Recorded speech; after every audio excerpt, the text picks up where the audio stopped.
suspect we should start the meeting. They will find us on the way. It's Mom Kize. But somebody is fetching her. Good morning, Honorable Minister, Deputy Ministers, Honorable Members, DGs and your teams, Office of the Auditor General, guests who might be amongst us here. Let me welcome you to this meeting of the Portfolio Committee for Cooperative Governance and Traditional Affairs. Generally, because we have been meeting, there might be no need to introduce the members, but I think I will allow them to introduce themselves so that you know who is here. I'm Fikile Klasa, Chairperson of the Portfolio Committee. Can I start with you, on my left? Thank you, Chairperson. I'm Michael Groenewald, and I'm a member of the committee. Good morning, Chair. Thank you. I'm Eleanor Space, member of the committee. Thank you, Chairperson. Good morning, Ministers, Deputies, and colleagues. I'm Hlengi Nkalipi, a member of this committee. Thank you, Chair. It's Becky Hadebe with an H, a member of the committee. Morning, Minister and Deputies and other officials. Thank you. Morning, Honourable Minister and Deputy Ministers and colleagues. My name is Kalani Msimang and I'm a member of the committee. Thank you. Good morning, Minister and Deputy Ministers or DMs and DG and DTGs. I am Kanikaya Mpumza. Thank you. Thank you very much, Honorable Mpumza and the team. Minister and Deputy Ministers, let me first indicate that normally, I assume even other political parties, they regard Monday as a political day. If they don't, let's say we're trying to influence. We know that Mondays are not supposed to be meetings of this nature. So by implication, there might have been some breakdown in terms of planning this meeting. So I've been informed by my colleagues that they have got some programs. But we agreed we should proceed because from here we're going to proceed to Mpumalanga and Northern Cape. So for us, Minister, we asked the Chief Whip to allow us, but we didn't ask her for you and the DMs. So our apologies first for that oversight. But my assumption is that we'll try and manage time and see how best we can deal with that. So without wasting time, because we don't have time, as you are all aware, as per the announcement, tabling and committee reports number 150 of 30 September 2022, Minister of Copta tabled the reports and audited financial statements of Vote 3, Vote 15, and MISA in respect of the 2021-22 financial year, in line with what is prescribed by the Public Finance Management Act. So we are generally meeting around those issues, and that's the time that we normally engage on. And so that's basically our business for today and possible part of tomorrow. And we, in the agenda, members, there was a view that said we'll have a briefing by the Auditor General, then discussions. We are reviewing that. We are suggesting that we should review that and have briefing by the Auditor General, questions for clarity, but the actual discussions should follow after the presentations of the departments and the entities. Because some of the questions that we might want to raise would definitely raise with the departments and the entities. So that is one change which might affect positively our time management. So that is one a little change. It's not a change in the sense that will allow questions for clarity from the Auditor General, but generally, normally questions that we want to ask to engage the department. So that's the little change. Because the minister has got some program that she must attend to, as earlier indicated, will allow her, because like I'm saying, she's the one who tabled all these reports, to be the first one to talk to us on the basis of what we are having. But before that, let's formalize this, members, so that I don't bulldoze you on the issue of discussion after the briefing by the Auditor General. Instead of doing that, let's have the briefings by all the COPTA and entities, then engage after that. Anybody who can support that before we proceed with that arrangement, or if there's any view different? Honorable Kali. Thank you, Chair. You know, the problem with taking all presentation at once, when it's time for engagement, you forget exactly what you wanted to engage on the first presentation. But I think that because we have been sent the presentation, if the presentation can be just summarized in order to manage time, because our problem is time, Chair. Thank you. Okay. I don't see any other hand. I think it's a question of summarizing whatever, and I think we note the concern. Can we proceed with that understanding? Honorable Minister, over to you.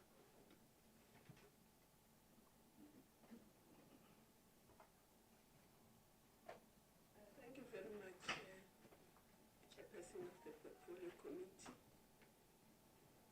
Honorable AGSA.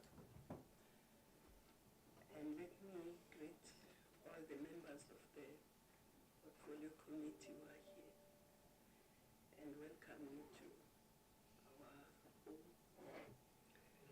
Deputy Ministers, Deputy Minister Gadimeng and Deputy Minister Babela, the DGs who are here, DG Williamson, DG Dipova and CEO of NISA, and Auditor General's office. You are all very welcome, and I greet you humbly. And let me take this opportunity to say it's a pleasure to see you. We haven't seen each other in flesh for a long time. Yes, some have gained weight.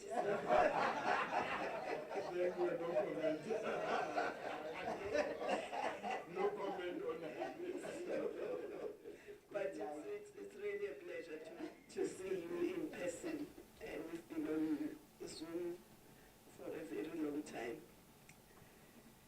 And COVID has really occasioned that, but now that those restrictions are lifted, we are happy to see you. And we are looking forward to a meaningful engagement on these annual reports, TICOC, DTA and NISA, financial year 2021-2022. today's meeting comes after we've had a very insightful engagement last week with the Auditor General's office to understand the challenges they encounter when undertaking the auditing exercise in the department and what led to the qualified audit opinion for DCOC. We also expressed what our views are, and we had a very meaningful discussion, and we hope that that will strengthen our collaboration with the AG's office. And it was during this frank engagement with the AG's office that we were able to realize that discuss some of the audit findings and clear some ambiguities that we were encountering. So we hope that in the next audit cycle, those will be clearer. And this frank conversation highlighted that when the AG audits DCOC on Section 139 interventions, for instance, there is a misconception that the Section 139 interventions are instituted by us at the National Court. And it was an opportunity to clarify that these interventions, most of them, are actually not instituted by Court and National, and therefore cannot be audited. OCTA cannot be audited on something that it doesn't do. And of course, we also had a good discussion on the district development model. Again, we had to clarify that the district development model is an approach which is an all-of-government approach, both at national, all departments, and all the spheres, which means that if we are auditing the DDM, we cannot audit just the coordinating department. Every department will have to be audited on what they are doing, and every sphere has to be audited because, for a start, court is not really an implementing department, so as it is an all-of-government approach, we hope that in future every department will have to be audited in terms of their own contribution. And this will give us an excellent barometer of what government as a whole is doing, and hopefully we can even spatially reference what we are doing and what investments the whole of government is making at a district level. These are just some of the few things that we discussed. I will not go into all the details of what we discussed, and this discussion was really to try and see if we can improve on the audit opinions going forward. And now let me just concentrate on DCOC. With regards to DCOC 2021-22 annual report, which was tabled Parliament on the 30th of September, the department achieved 33% of its targets in this financial year compared to 68 in the previous financial year. And the improvement is due to various systems that have been put in place to address poor performance, which are beginning to bear fruit. We're not yet there because the department has had also a qualified audit for this financial year, and all the qualifications relate to unfortunately, the community works program. Although we have improved the internal control environment so that the department can move to an unqualified audit opinion soon, much more work has to be done with regards to targeting and getting the anticipated outcomes. Of course, in this regard, we have strengthened our partnership with academic and civil society organizations in trying to reshape CWP. Soon we'll be hosting a colloquium to try and finalize this work, and we hope that the portfolio committee can send a delegation also to that colloquium.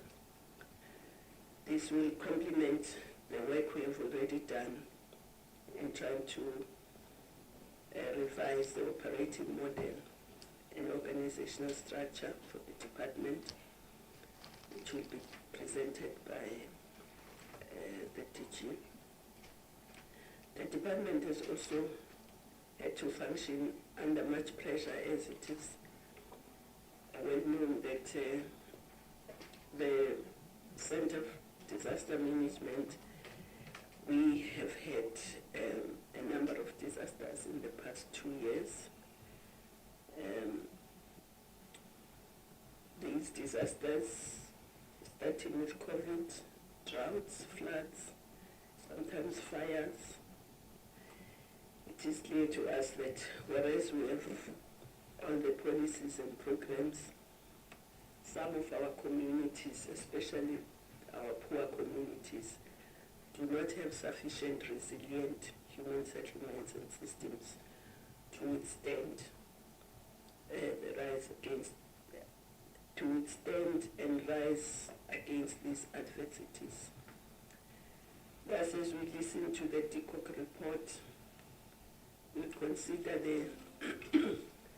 these disasters, and of course, I will be looking for also guidance from yourselves, but we are working with other departments to try and see, and the spheres, because it can't just be the national, and the spheres, to see how we can build back better, so that as we rebuild the settlements, we do not build them in ways and places where the same disasters can affect our communities, because we really feel that this loss of life, the amount of lives we lost, was mainly due to the fact that we weren't building, and our communities were not in places which can withstand these disasters. So that's one of the things that we have to look at and ensure that our communities in the end are able to withstand these disasters, because the disasters will continue to happen. Coming to MISA, MISA did achieve 30 out of 33 annual performance targets, which translates to about 91% under this financial year.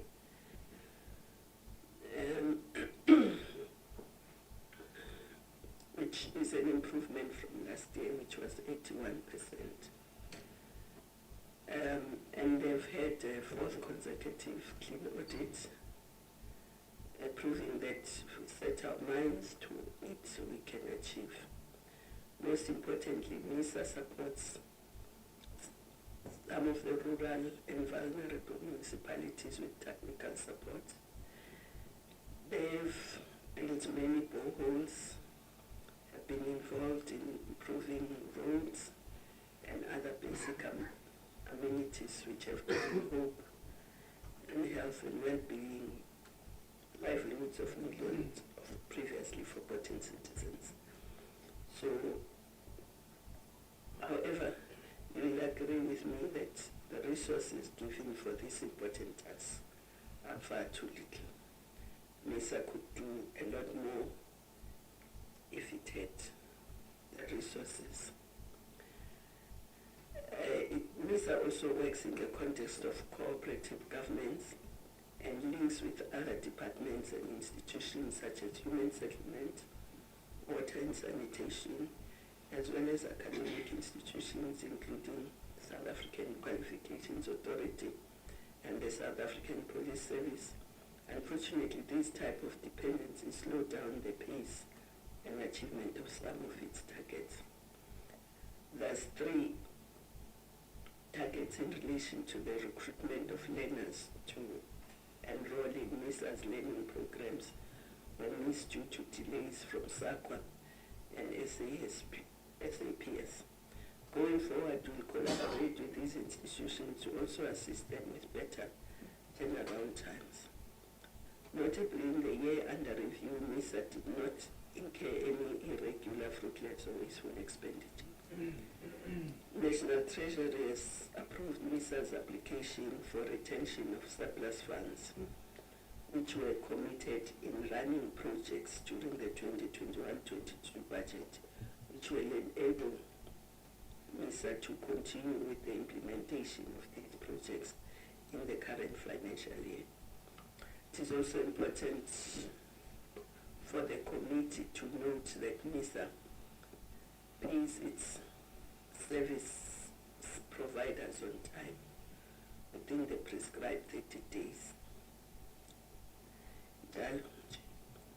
The CEO of MISA and his team will present a detailed MISA annual report. Coming to DTA, with regards to the Department of Traditional Affairs annual report, which we tabled on the 29th of September, DTA achieved all its annual performance targets. They also have the 6th consecutive year of keen audit. Once again, the department did not occur irregular, fruitless, wasteful expenditure. With regards to payments, the department is a trailblazer, as it has set for itself a target of paying within 9 days.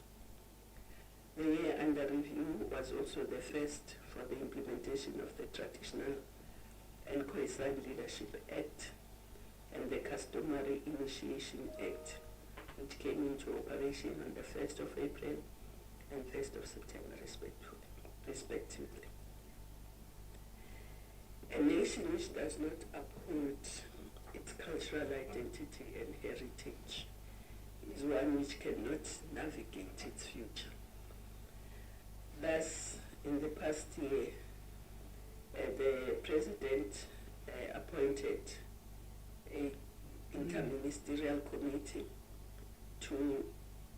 led by the Deputy President to look at the issues that have been raised consistently by the traditional leadership in the various provinces. And because those issues traverse different sectors, they are not issues that can be addressed by COPTA. That's why it was important to set up this interministerial committee, which has, amongst others, the Department of Land, Agriculture, Rural Development. It has the Department of Justice and Correctional Services. It has the Public Works.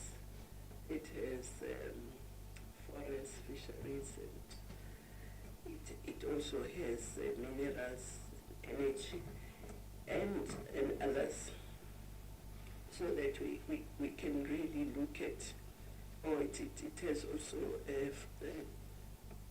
Department of Treasury, and it has different work streams led by different ministers. One is led by Minister Kodongwana, by Minister Didiza, Minister Lamula, Minister Dinil, and for culture, it is led by Minister Mteto. So these work streams are then looking at all the issues in totality, they will be reporting to the interministerial committee and then to cabinet. Of course, there are lots of outstanding issues. Some are province specific, but most of them are general. So that is some of the work that is happening, and the DP has also been going to the different provinces to explain what is going on in terms of this interministerial committee and the work that is being done, because we felt that we weren't paying special attention to these issues that the traditional leaders were raising. But of course, that will then also need resources once they are concluded. Chairperson and members, without wasting time, maybe at this stage I will hand over to, oh well, I won't hand over to the DGs because we still have the Auditor General first. But thank you very much for your understanding, because Monday is a difficult day for me with other responsibilities. So, but I still felt that I had to at least come and see you and greet you and make an input. But the team is here and the DMs are here. So thank you very much for listening. Thank you. Thank you very much.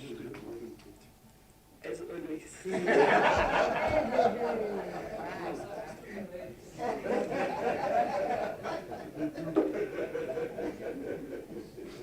I almost put a red took and I avoided it.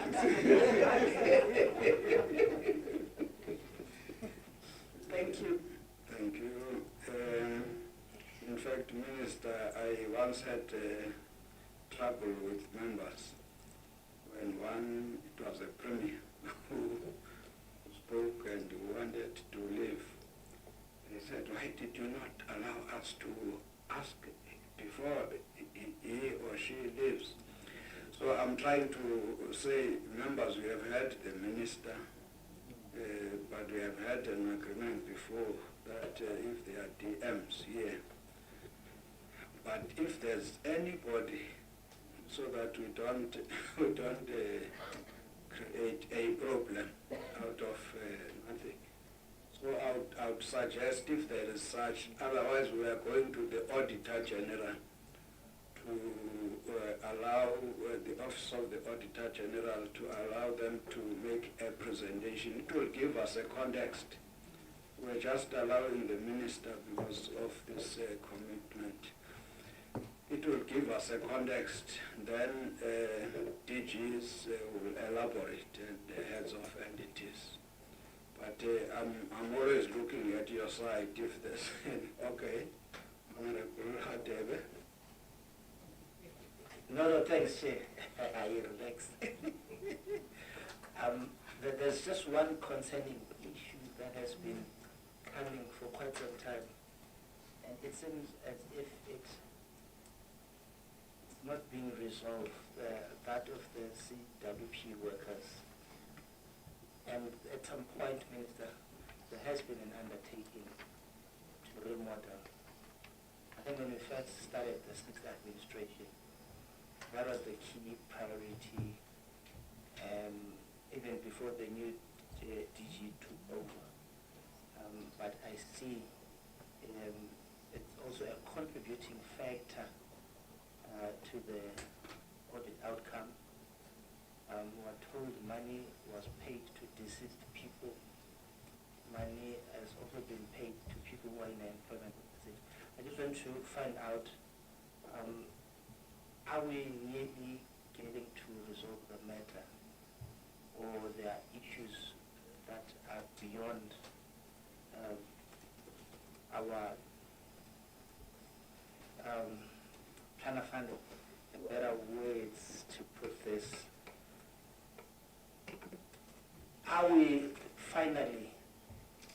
position where we can set a time frame and deadlines that beyond this we cannot continue like this, because we are approaching the end of the term and the matter is still a firm issue. And one wouldn't have expected at this current juncture that you would see such issues of payment to deceased people, even though we're waiting for the period where we will say this is a defined model, but there are certain issues that are ongoing which have been previously raised in prior years, and there seem not to be a resolve on those issues. So if you can just give us the sense of comfort, to what extent should we continuously see a community works program being a contributing factor on the irregular expenditures? Thank you. He has provoked others. Honorable Mkhalipi. Yes, Chair. No, I agree with Honorable Khatebe with an H to say that there are things that needs the minister to respond to. It's just that the chair allowed the minister before the AG, but we have received documents before, so we have engaged on the documents. Although the DMs will be here, but there are things that we need from the minister's mouth to assure this committee, while the DG and the DM are listening as well. Especially the issue that is raised by Honorable Khatebe, because it's a cause for concern for the committee. It has been there. And I remember at one point, the minister also agreed with the committee when we raised this issue of this CWP. She even said at one point, she went and do the oversight in KZN. And then she said to those people, where are the soap that you are saying you are producing? They couldn't prove it to the minister. And when you check the amount, minister, is a cause for concern that is not accounted for, which is plain corruption for me. 3.3 billion. We are talking about billions now, Chair. Billions that is not accounted for. And if the minister, because here on the AG's report on page 15, Chair, even we are still going to interact with the AGs, but they are saying that the AO and Executive Authority was notified of the AG's determination on the implementation of recommendations on 14 April 2022, and the recommendations in 2020-21 audit report were assessed and satisfactorily implemented. So, as Honorable Khatebe is saying, if the minister can take us through in order to share with the committee, because we want to know what happened. If the AG is saying is satisfied after the engagement with the minister, which is an executive authority, but as the committee were in the dark, and we need to know from the executive side. So other things, Minister, that is raised by the AGs on the root causes, it also need your word, or also your what have you done as the executive authority? Because they are saying there's a lack of skills and require competence in some of the departments for officials to carry out their objectives. That is your department. So if one of the problems that we encountered at a department level, surely you have done something, or you're supposed to done something. Because if we lack capacity at a department level, so it means when you go to municipality, it will be worse, because even the department does not have a capacity. So those are the things that I will like to hear from the minister in terms of addressing it, Chair. Thanks. Honorable Spies. Chairperson, thank you very much. Minister knows that CWP is my pet project. So thank you for raising that. Minister, I think to spare you any further embarrassment on this project, there is some very key interventions that can be made, and I would really like you to consider those. And I'll send you what I've been writing to you and to your staff. Minister, if you do not intervene now, this is going to really not be good, because seriously, there is a next leg of appointments of implementing agents. And I can almost guarantee you a number of those implementing agents are some of them who have been identified as those who have been paying ghost workers. So one cannot reward people for failing. And if you want to take a stance in your department, please listen to us and do not, and for once and for all, show these implementing agents that they cannot do what they are doing or continue with what they are doing. In terms of the remodeling, I have raised a parliamentary question with you regards that, but I'm still saying there's time to save this if we are seriously going to take each and every sort of comment or intervention seriously. Then, Minister, in your introductory remarks, you specifically mentioned disasters. Disasters is here to stay. It's always going to be there. That is just nature. And I think if that is a huge contributor to the outcomes of the audit findings, that is something that I think you should focus on, so that when it happens, it doesn't have such a severe effect on the department and its management and its financial outcomes or audit outcomes. Thank you, Thank you, Minister. Thank you, Chair. Honorable Groenewald. Thank you, Chairperson. Chairperson, there's a lot of questions I have in terms of the DDM, but I can leave that for the department. But there's only one that I want to ask the Minister herself. Minister, in terms of what you said in the relationship between local government and national and how to get things done between the different departments, there was a question asked to you in Parliament to say, is there any municipality that's going to be dissolved? And you said, no, there's no municipality. Yet, Ditsobotla, only a week later, is being dissolved. What went wrong with Ditsobotla? That it deteriorates so much that it had to be dissolved? If you can just enlighten me in terms of that, then it will be fine. Thanks. Members, we were just, you want to follow up on even before the, in fact, before the follow-up, let's allow the Minister, in fact, let's have this understanding, is to say, whilst we want to release the Minister, I felt, because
have you insisted or demanded answers, and why did the accounting officer not act on these matters? Have they identified the responsible persons who have contributed to these issues? Could the unresolved be contributed to unwillingness to effect consequence management? Thank you. then, Minister, I think that's, I'll allow you that opportunity, and I'm sure after that we will release you. Thank you very much, Chairperson and honorable members of the Portfolio Committee. Maybe let's just start with CWP, because it is CWP that's contributing to the qualified audit. You are right that we said that we want to remodel CWP, and we still want to do that, because a lot of the problems arise from how the NPOs act rather than from how we ourselves act. Now, when it comes to the deceased, I've advised the department that we should link our system to Home Affairs,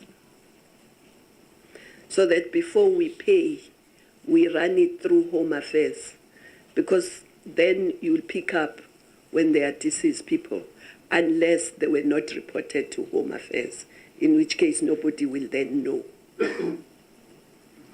That has been my advice to the department, because I know I've worked in Home Affairs as well. So I thought that would be the easiest way. You link it to Home Affairs. Home Affairs will always pick up who's deceased and who's not, if that death has been reported to Home Affairs. If it hasn't been reported to Home Affairs, then there's nothing we can do unless we know personally that that person died. So as far as I'm concerned, that is being done, but the officials can answer on that one, because that really was my advice on trying to deal with the participants and whether they are deceased or not. I will leave them to then respond to that one. And indeed, I do work with the department to say we must clear, because if you recall, a lot of these fruitless or irregular expenditure are legacy issues. But of course, they also tell me that they are working with Treasury, because they can't clear it themselves. They have to work with Treasury to get it cleared. So maybe they will then say what is the issue, but some have been cleared, some have not been. Then if I were to look at the, so as I said in my opening remarks, you see, for us, ideally, CWP should not have implementing agents, if I had my way. But it's not always what your way. If I had my way, CWP would work with people who can train the people who are in CWP, who are participants, in various areas, sectors, so that they have a portable skill that they can use either to get a job, or they can form co-ops to do business, or start their small businesses. That would be what I would wish to see. And that way we can also get more CWP people coming in, because once they are trained, they can leave the system and allow new people to come in, instead of having people staying in CWP for 10 years, for 5 years, without anything to show for it. And that's why in my opening remarks, I was saying that we are working with institutions to see what training we can do. But see, as I say, if I had my way, I wouldn't work through NPOs. But now, the appointment of NPOs, you as portfolio members, you'd know that ministers don't get involved in supply chain issues. And how you appoint CWP NPOs is a supply chain issue. Tender is advertised, the department deals with it. You'll be the first ones to strangle me if you hear that I'm now involved in supply chain issues. But of course, if there's something wrong that's happening, it has to be corrected. But I can't get involved in supply chain issues as a minister. And so, which implementing agency gets appointed and doesn't get appointed is a supply chain issue. It's not an executive decision.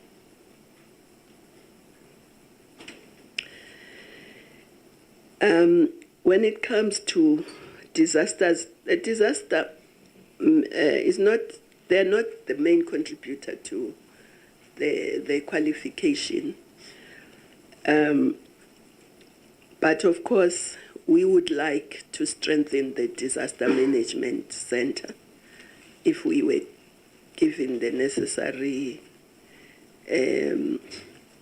resources, because clearly the disasters are getting more and more, and we need to be very strong at that level. Now, the issue of capacity that is being raised. You know, this department has a CFO who is, most departments has DDGs as CFOs. Our department has a lower level CFO.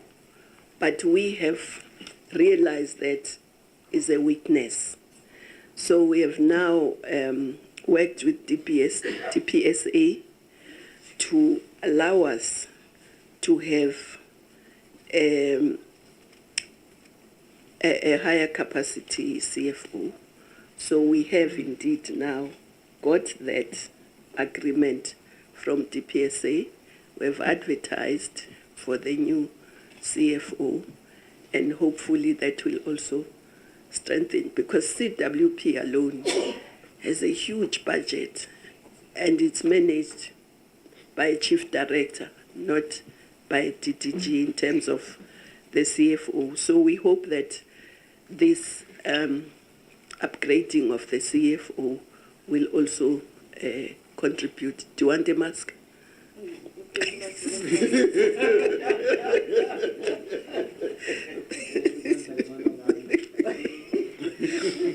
So we to the honourable member, yes, we've realised that there is a problem of capacity here and there. So that's why we've now got that, and we hope it will really assist us to have a DDG as a CFO. When it comes to Ditsobotla has been a problem for quite some time, as you yourself will probably know. And we have been discussing with the province. Initially, you'll recall that at some stage we even asked the president to allow the Defence Force to go to Ditsobotla to actually assist with sewage, which was a big problem. And the Defence Force did help. That time I was still at TPME, but I was leading the intervention at that time.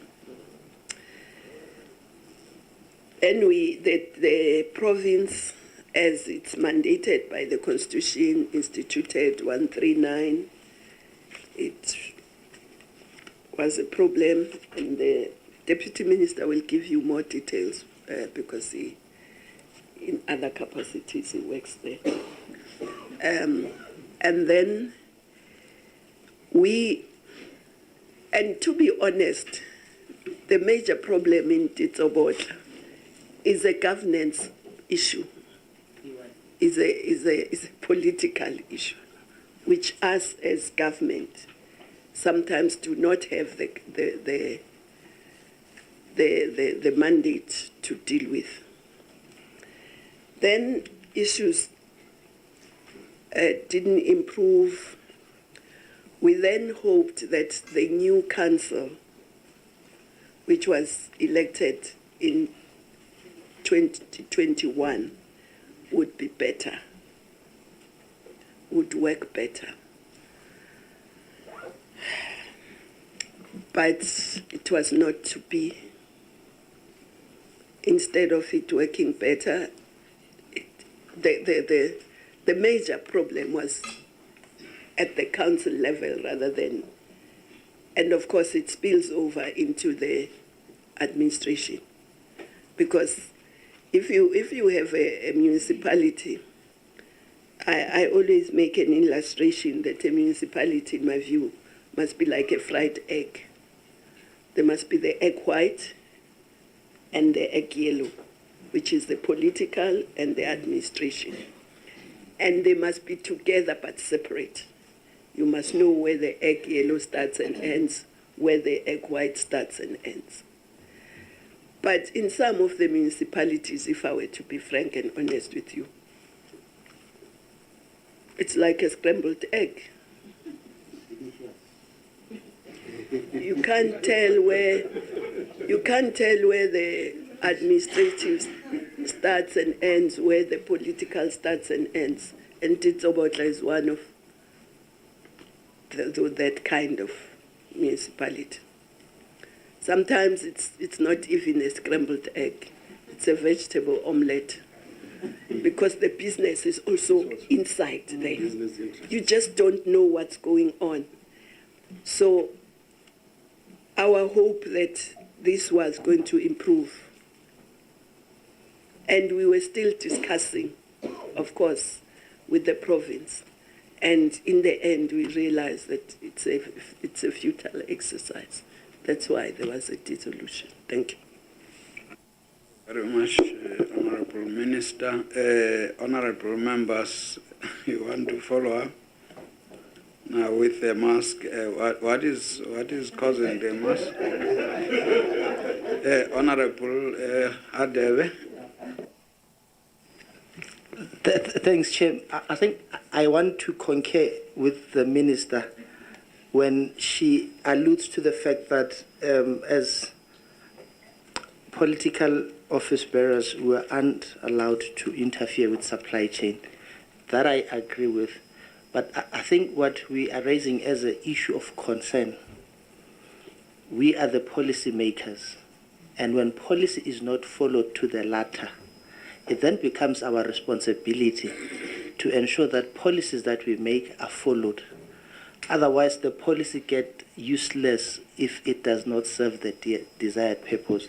In this issue, there has been a serious concern of the CWP and contracts that did not follow supply chain. And I think that's where, as policymakers, should be concerned and find out why policy is not implemented that we are putting forward to. The second aspect, Chair, that I want to make a follow-up on, in relation to payment of the deceased. Yes, part of the mitigating factors should be working with Home Affairs, but I think the most basic thing is an attendance register that will give you a determination of how much should be paid to someone. And that I would expect other systems that are in place. Otherwise, how would you come to a determination that Bheki was present at this time and he or she deserves to be paid this amount? Besides us resorting to Home Affairs, I'm curious to understand how do we get to pay people if we're unable to account X to how many were at work for that particular week or month, because that it's an indication that we just pay without understanding who deserves to be paid. Because we don't have to even get to a point of consulting Home Affairs. If Bheki was not at work, he does not deserve to be paid. I don't know. Perhaps I'm being simplistic in my approach. Yes, thanks. Thank you. Thank you very much for that question. I think that's precise. Honorable.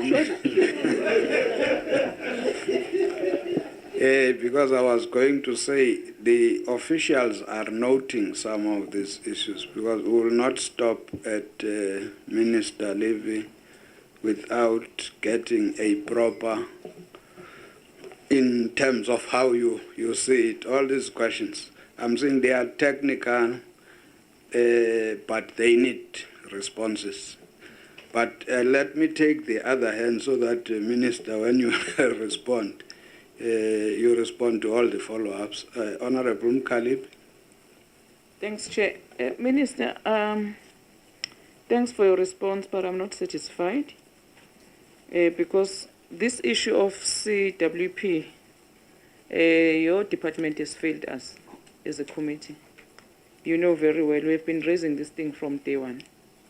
And I think it's also supposed to worry you if you are talking about billions that are missing. We have been saying to them, please come with information. And I'm sure if you have also looked at the report from the AGs, it also talks about few people who have been suspended or action has been taken against them in terms of the CWP. But there's no clear report in terms of how to deal with this situation.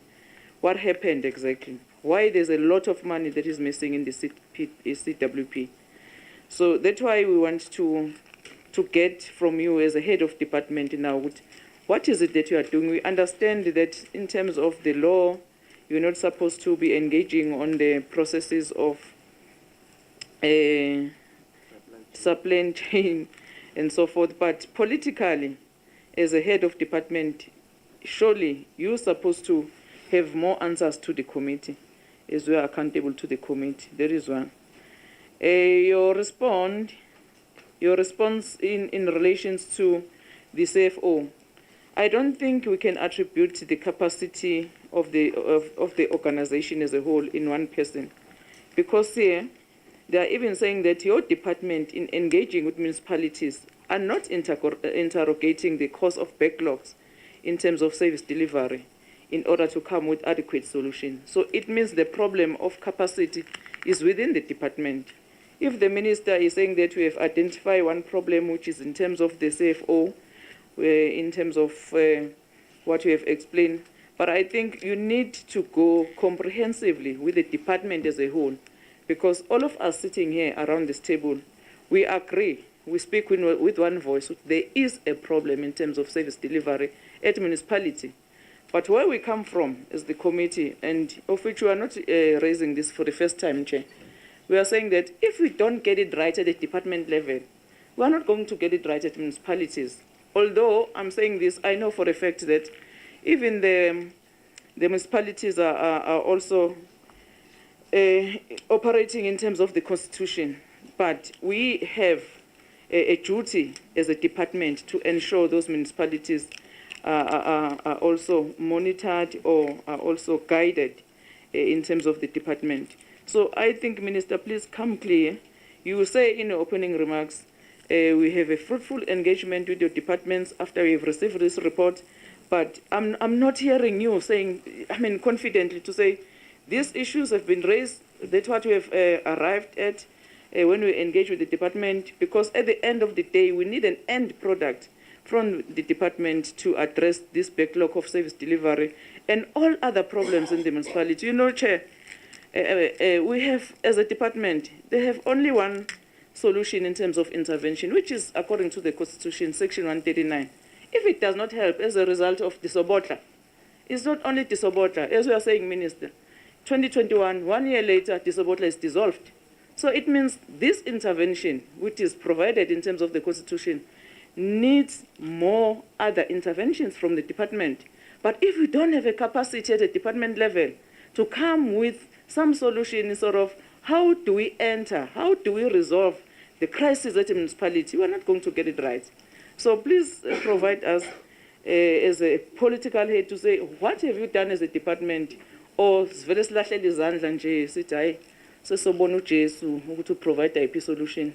Ukuthi abantu bale emandeni mebethi abanawo amanzi, hayi sokoza uThixo athi akhona amanzi ukuze kunemvula. If we are not going to be clear as a department with how to solve this problem. Thank you, Chair. Honorable Space. Chairperson, thank you. Minister, it really concerns me when you prefer to take the angle of that you are not involved in supply chain management. I'm going to repeat that. It concerns me that when I really make an honest and sincere contribution and try to alert you to red flags, you prefer to take the angle of you are not involved in such supply chain management. I think all of us here knows the legislative framework that you operate in, and by no means I'm expecting you to get involved in it. But ultimately, the outcome of this audit in your department will be a reflection on you. And surely you would want to be one of the ministers who can actually sit back for a chance and say, well done, we actually have an unqualified audit or a clean audit. And we also would want that as a committee. So when we raise this, we raise not just because it's a nice or it's malicious and I'm, it's because we really want this department to also look good. And when we say this, it's because we know what happens on the ground. So when I pose a question to you that says, are these service providers or MPOs or implementing agents going to be blacklisted by National Treasury? I would like you to really go into that and ask your administration what is happening here. Because sometimes information can be given to you selectively. You've made a very good point in terms of CWP being trained. I suggest there are some good case studies. Again, your implementing agents is your problem. You have correctly identified it. Because I know in a constituency where I work, I don't get paid to do the work of CWP, but we got government agencies to get in where we're getting women now who are working with an organization or company who are making products that will be exported. That is the success of CWP. And many instances, besides all the negativity around CWP, there are a number of good things happening in certain. Somehow we need to zoom into that. That can become best practices, and we should use that as case studies. So, Minister, when I raise these issues, it is really an honest and sincere intent. It's not because I think I don't understand your job and your legislative framework. Thank you.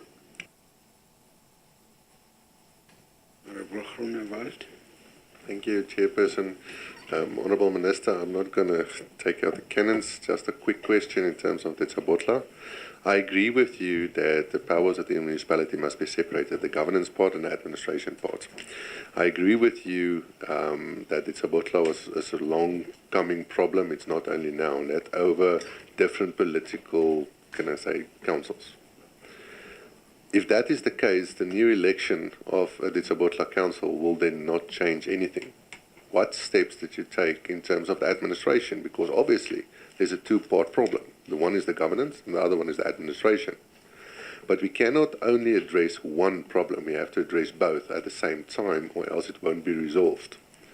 So what steps are we taking in terms of the administration to get that up to date so that services can be delivered to the people? Because currently it's the people that's suffering with all the political bickering going on. And we have to resolve that as fast as possible. Thank you. Honourable, in fact, honourable members, the team that will be left here will be able to respond to whatever the minister might now not